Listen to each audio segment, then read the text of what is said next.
The creek had frozen 2 inches thick overnight, and Cora Bennett broke it with her fists. Not a rock. Not the back of the hatchet sitting right there on the bank. Her fists bare, wrapped in nothing but the cold itself, because she needed to feel the exact moment the ice gave, needed to know how solid it was beneath before she reached in. Her knuckles split on the third blow. She didn't look at them. She spread her fingers wide under the dark current and waited. 3 days ago, she had stood in the square at Blackwood while Harold Greaves read the charges aloud.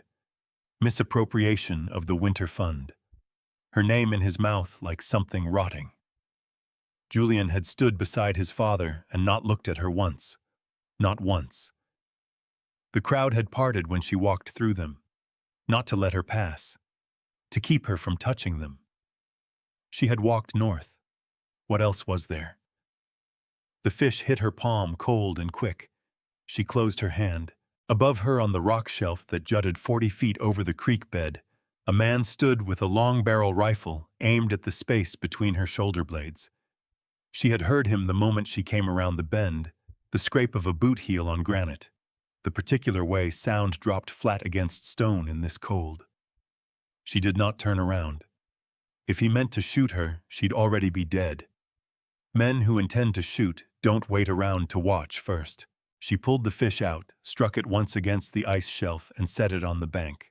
The hatchet she'd taken from the widow Pruitt's woodpile, in exchange for 3 months of mending, she'd left a note which maybe didn't matter now, but mattered to her, was lodged in a pine stump 10 feet away. She crossed to it, worked it loose, and turned to the nearest standing timber. Lodgepole. Dead 3 seasons dry to the core. She read the grain the way her father had taught her, running her thumb along the bark until she felt where the wood wanted to split and set the blade. The first strike rang across the canyon. The man on the ledge did not fire. She worked for an hour. Not wild, deliberate. Every cut placed. Every log measured by eye against the wall studs she'd already notched and propped against the ruined north wall of the shelter she'd found half collapsed under an overhang. The chinking between the logs had fallen to rot. The roof pitch was wrong, which was why the weight of last week's snow had caved it in on whoever had lived there before.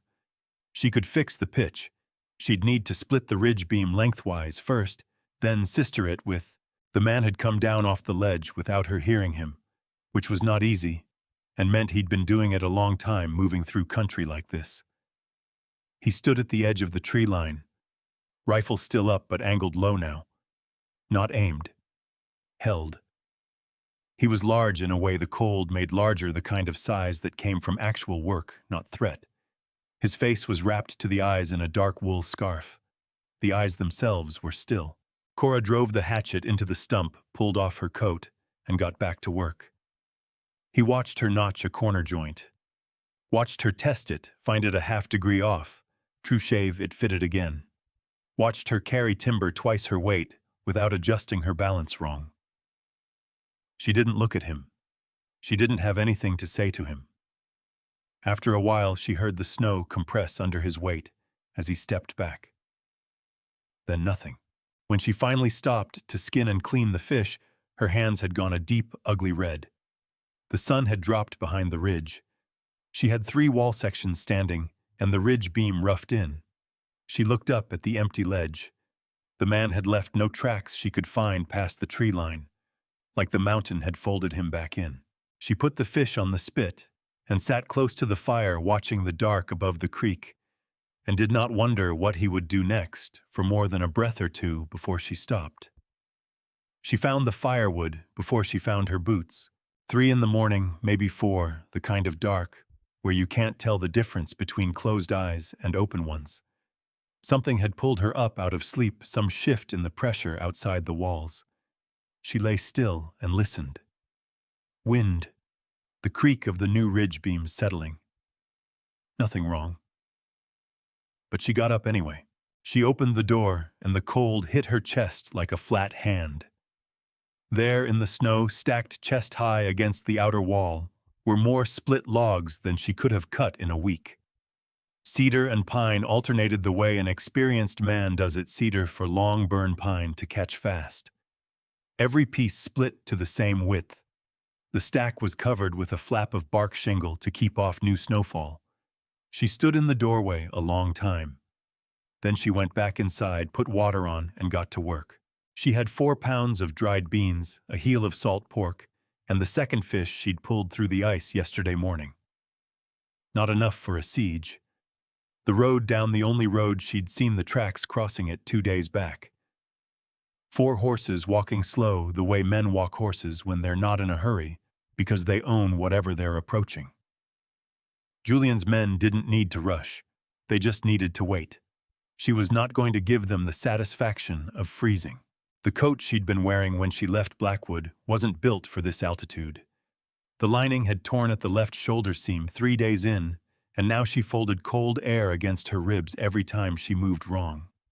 She'd been saving the problem, thinking about it the way you think about a tooth that needs pulling, turning it over, finding the right moment. Then she found the jacket. It was caught on a low branch above the creek bank, snagged by the collar.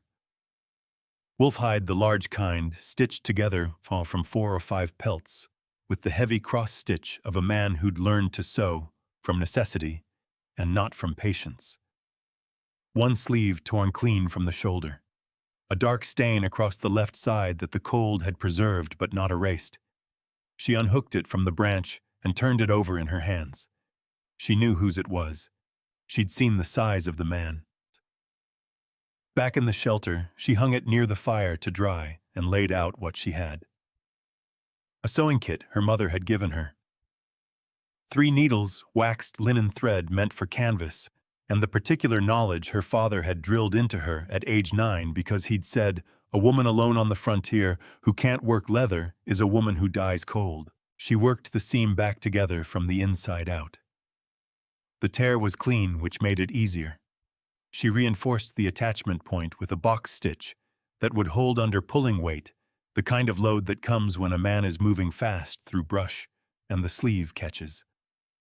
She restitched the left side panel, where the original stitching had begun to pull. By the time she was done, the weak points were gone. The jacket was better than new. She folded it, carried it to the creek in the early gray light, and set it on the flat rock where she'd found the bark shingle firewood stack this morning.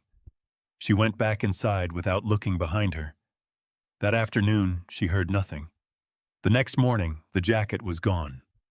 In its place, hanging from a notch in the rock by a strip of rawhide, was a cleaned and dressed snowshoe hare, and below it, wedged into a crack so it wouldn't blow off, a folded square of birch bark. She unfolded it. No words. Just a drawing, rough but clear, the road south with 3 marks across it that could only mean one thing: blocked, watched, held. She folded the bark back along its crease and set it on the shelf above the fire. She already knew about the road. But he didn't know that she knew, and he'd climbed down here in the gray morning to tell her anyway. She picked up the hare and started the fire higher. Outside, the snow kept falling, and somewhere above the tree line in the cold, that had no bottom, the mountain held its silence like a man holding his breath. The storm came without warning, the way the worst things always do. 1 hour, the sky was flat and white and still. The next, the wind came screaming off the eastern face of the ridge like something that had been penned up for months and finally got loose. Cora was at the woodpile when it hit. The force of it spun her sideways, and she went down on one knee in the snow before she caught herself on the stack. A sound above her deep structural wrong, and she turned just in time to see the roof go, not collapse. Go. The whole north section lifted like a hand had reached down and peeled it back, and then the weight of 3 weeks of packed snow came down through the opening and took the east wall with it.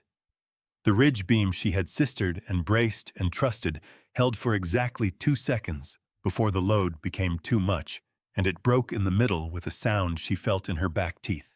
She got inside anyway. What was left of inside. Dug through the fallen timber for the things she needed: the beans, the salt pork, the sewing kit, the hatchet. The fire was buried. She didn't try to find it. She was still digging when she heard the horses. 4 of them. She knew before she straightened up. Julian came through what had been the doorway. He didn't have to duck because the door frame was gone. He wore a good wool coat and tall boots, and the expression of a man arriving to confirm something he already knew. Two men came in behind him. One more stayed outside, which meant there was a fourth she couldn't account for. Cora. He said her name the way you say the name of a thing you're about to put down. She said nothing. Her hands had stopped moving. He reached into his coat and produced a folded document. He held it out at arm's length, not walking it to her or making her come to him if she wanted it. She didn't move.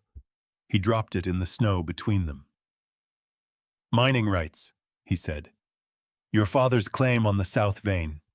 You sign that over, we go back down the mountain, and nobody ever has to know you were foolish enough to get yourself stranded up here alone.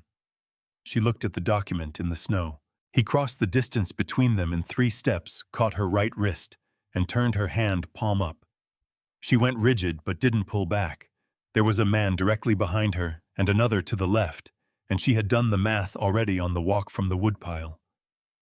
Julian looked at her palm, at the split knuckles and the pitch-black cold sores on 2 fingers, and something moved across his face that wasn't pity. He set his boot on her hand and pressed down.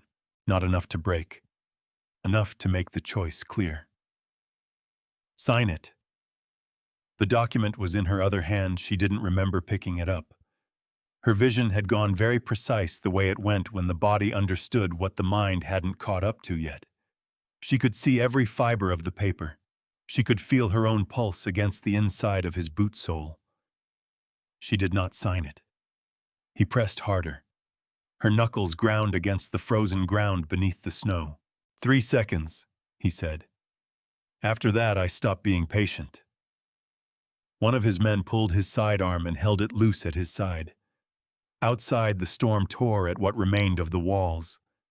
The sound of it was enormous and constant, the kind of noise that makes a man feel invisible, like whatever he does here will be swallowed whole by the mountain and never spoken of again. Julian reached into his coat a second time and produced his own pistol. He pressed the barrel to her forehead. The metal was so cold it burned. 2, he said. She heard the hammer draw back. A small sound. Final. The snow outside hissed sideways against the broken walls. Somewhere above them, above everything, the mountain made no sound at all. 1. The shot cracked across the canyon, and Julian screamed. Not the gun at her forehead. Hers. She had pulled it from under the collapsed wall section, with her left hand, the free hand, the one he hadn't thought to watch. In the same motion she twisted her right out from under his boot. The rifle was short, homemade, ugly, built from a snapped cavalry carbine and a length of iron pipe, and she had packed the charge herself 3 nights ago when she still had a roof. She had aimed for the heel because she was not a killer, but she wanted him to remember this day every single time he put on a boot for the rest of his life. Julian went down sideways into the snow, clutching his foot, making a sound no man ever wants another person to hear him make. Cora stood up straight. Her right hand hung at her side, fingers swollen, 2 of them bent wrong. She did not look at it. She looked at the 2 men inside who had both gone very still, in the way that men go still, when the situation has changed faster than their thinking. The one with the drawn sidearm had it halfway up. She watched his eyes go to his boss on the ground, then back to her, then to the empty rifle in her hand. She had 1 shot. She'd used it. They both knew that. She did not step back. Then the light changed. It came from behind the men, from outside, from the broken doorway, a shift in the gray stormlight, as if something very large had moved between the opening and the sky. The man nearest the door felt it before he saw it. His shoulders came up. He turned. Silas Vance stepped through what remained of the wall.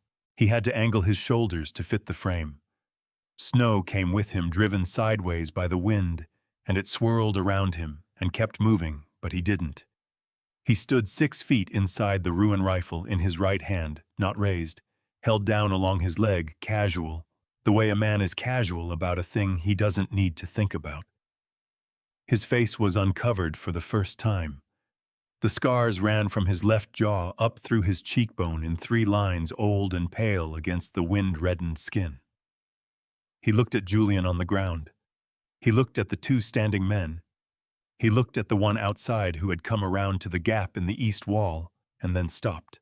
He didn't say a word. He crossed the floor slowly and came to stand at Cora's left shoulder. Not in front of her. Not between her and the men. Beside her, set back half a step, the way a man stands when he's covering ground she can't cover from where she is. His presence beside her was like a second wall going up. The man with the sidearm looked at Silas. Looked at the rifle, held loose and easy. Looked at the distance between them, and whatever calculation he was running in his head came out the same way twice because he put the gun away. Julian was trying to stand. One of his men got under his arm. He was white around the mouth, and he looked at Cora with something that had changed, not fear exactly. Something worse than fear, the look of a man who had built his whole understanding of a situation on the wrong foundation and just felt it go out from under him. "Get off this mountain," Cora said. It was the first time she had spoken since they arrived. They got. She listened to the horses find the trail down and kept listening until the sound of them was gone under the storm. The wind screamed through the broken walls. The roof was gone, the fire was gone, and her right hand was beginning to tell her things she wasn't ready to hear. Silas turned to face her. Full-on close, nothing between them. He reached up slowly and pulled the scarf down from his face. The scars caught the flat gray light. He stood there and let her look the way a man stands before a verdict. She met his eyes and held them. Outside, the storm tore at the mountain, indifferent to all of it. His cabin was built into the rock face itself, the back wall cut straight from the granite, the front logs fitted so tight you couldn't push a knife blade between them. She hadn't known it was there. 3 weeks on this mountain, and she had walked within 100 yards of it twice without seeing it. That told her everything about how long he had been doing this, the hiding, the watching, the making himself into something, the mountain swallowed up. He got the fire going without speaking. She sat where he pointed on a low bench near the hearth and held her right hand against her chest and breathed through her nose the way her father had taught her to breathe when something hurt badly enough to make you stupid. He brought a tin bowl of water, heated at the edge of the fire, set it on the floor in front of her. Sat back on his heels and waited. She put her hand in the water. 2 fingers were dislocated, not broken. She'd known from the feel of them. She bit down on the inside of her cheek, found the angle, and reset the first one herself. The sound it made was small and definite. Silas's jaw tightened, but he didn't look away. She reset the second one. Then she sat back and let out a long breath and looked around the cabin properly for the first time. Pelts on the walls for insulation.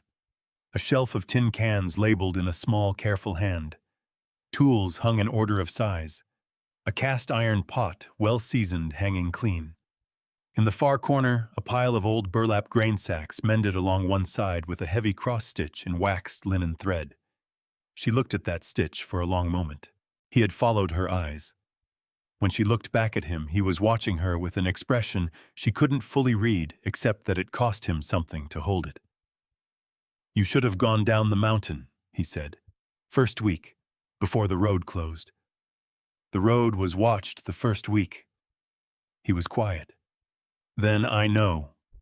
The fire popped. Outside, the storm was beginning to lose its top edge, the shrieking dropping toward a low moan. "I told myself," he said, and stopped. Started again, slower.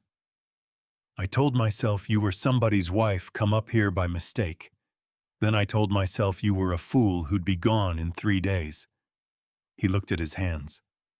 "I kept telling myself things that weren't true because the true thing was harder to sit with." What was the true thing? He didn't answer right away. When he did, he didn't look up. "That you were the most capable person I'd seen on this mountain in 11 years, and that I had no business thinking anything further than that." She reached out with her good hand and touched the grain sack in the corner, ran her thumb along the mended seam. "I used this stitch. she said, because my father showed me. He said use it for anything that needs to hold under a real load. She looked at Silas. I put it on your jacket because I knew you'd be moving hard through brush. I needed the sleeve to hold.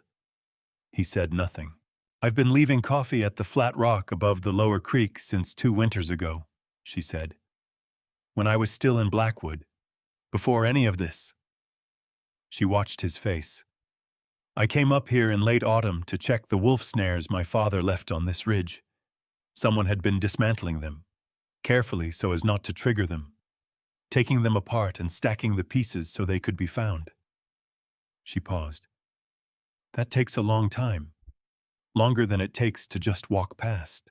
Silas's hands had gone still on his knees. I reset them wrong on purpose after that, she said, so they wouldn't catch. I left the coffee so you'd know it wasn't an accident. Her voice didn't change. You never took the cup, but the coffee was always gone. The fire settled low between them. He raised his eyes to hers, and in them was something large and undefended, the expression of a man who had lived 11 years certain of one particular thing about himself and just been shown quietly and without cruelty that he had been wrong. His mouth opened, closed. Outside the storm fell another register toward silence. She picked up the tin cup he'd set beside her and wrapped both hands around it, the good one and the bad one, and held the heat against her palms and waited in no hurry for whatever he needed to say next. Spring came to Ironcrest the way it always did, not gently, not all at once, but in arguments. A warm day, then 3 cold ones. A week of melt, then 6 inches of new snow that pretended winter wasn't finished yet. Then one morning the creek ran clear instead of gray, and the lodgepoles dripped from every needle, and the argument was over. Cora heard about Julian, the way she heard most things from below through the supply rider, who came up the North Trail. Once the pass cleared, a weathered man named Pruitt, who asked no questions and charged fair prices and had the good sense to notice things without commenting on them. He set the crate down, accepted his payment, and said, as he was turning to go, Greaves boys in county lockup. His father, too. Somebody found the original ledger from the winter fund. Pages cut out and replaced with new ones, but they got the originals. Found them in the lining of a traveling coat. He paused. Folks in town are talking about you some. Let them, Cora said. He nodded once and took his horse back down the trail. She carried the crate inside and didn't think about Blackwood again for the rest of the day. The new room had gone up in February, during the stretch of clear, cold weeks after the storm. Silas had started it without telling her she'd woken one morning to the sound of the broadaxe and gone outside to find him squaring logs in the blue pre-dawn dark, working by feel and long practice. She had looked at the foundation line he'd staked out, read the dimensions, and gone to get her own hatchet, without a word exchanged between them. They had worked out the language of it as they went, who cut, who fit, who called the level. It turned out they disagreed about almost nothing structural and argued productively about everything else. He had put the window in the east wall himself, a single pane of glass that had cost him 3 seasons of trapped pelts and a half-day ride to the freight depot at the base of the range. He had not told her what it cost. She knew anyway, the same way she knew most things about him now, by reading what he did rather than waiting for him to say it. The window was large enough that the whole east face of the ridge came through it, in the morning's pink granite going gold as the sun cleared the peaks. She was sitting at the table when the light came through this morning, both hands around her cup. The good hand and the 2 fingers that had healed slightly, crooked, and probably always would. The coffee was strong, made the way she liked it, which he had learned without being asked. Outside, she could hear the rhythmic crack of the axe Silas at the woodpile building the summer stack, while the ground was still firm enough to stand on. She watched the light move across the table. It crossed the grain of the wood slowly, the way it crosses things when you're not in a hurry, and not afraid of what the day holds. On the shelf above the window sat one tin cup, old and dented, the handle rewrapped in a strip of leather. She had brought it up from the flat rock above the lower creek when the snow melted enough to reach it. The last cup she had left there 2 winters ago, the week before Julian's father had stood in the square and read the charges against her name. She had never gone back for it. She had not known then that she would need to. She knew now that she had always been coming here, that the road through Blackwood had only ever been the long way around. The axe outside stopped. She heard his boots on the step, the particular sound of him heavy, unhurried, a man who had stopped moving like prey a long time ago and moved now like something that owned the ground it stood on. He came through the door and looked at her the way he looked at her every morning, like he was still faintly surprised to find her there and intended to keep being surprised for a long time yet. She pushed the second cup across the table without looking up. He sat down. The light came through the east window and lay across both their hands and the table between them, and the mountain held them the way it holds everything it decides to keep, without grip, without condition, simply by being too large and too old to let go of what belongs to it. Below in Blackwood, men were talking. Up here the coffee was hot, and the window faced east, and there was nothing else that needed doing today that couldn't wait until tomorrow.